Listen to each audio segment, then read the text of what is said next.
या ठिकाणी काल हे आंदोलन होणार हे नक्की झाल्यानंतर पोलीस विभागाच्या वतीनं आमच्याशी संपर्क करण्यात आला आणि आज पोलीस आयुक्तांसमवेत बैठकीसाठी आमंत्रित करण्यात आलं.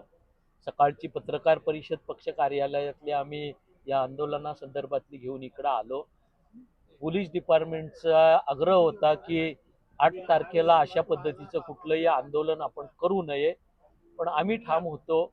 मी त्या ठिकाणी सीपी साहेबांना सांगितलं की मुलीच्या लग्नामध्ये अक्षता लग्न होतानाच टाकल्या पाहिजेत, दुसऱ्या दिवशी टाकून उपयोग नाही. पीएम या ठिकाणी येत आहेत, त्यांना या ठिकाणच्या वास्तवाची माहिती व्हावी ह्याच आमच्या भावना आहेत.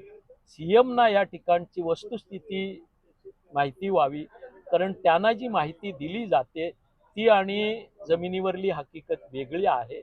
म्हणून उद्या आम्हाला आंदोलनाला परवानगी द्या असा आम्ही आग्रह धरला, पण त्यांनी आम्हाला विनंती केली तुम्ही स्थगित करा. शेवटी मध्यम मार्ग म्हणून हे आंदोलन उलव्यामध्ये न करता जासईला दिबा पाटील साहेबांच्या स्मारकाजवळ करण्याचा निर्णय आम्ही मंडळींनी घेतला आणि पोलिसांनी त्याला तत्वता संमती दिलेला आहे. उद्या 11 वाजता दिबा पाटील साहेबांच्या स्मारकाजवळ हे आंदोलन आम्ही करणार आहोत. जागा बदलली पण आंदोलन होणार आहे.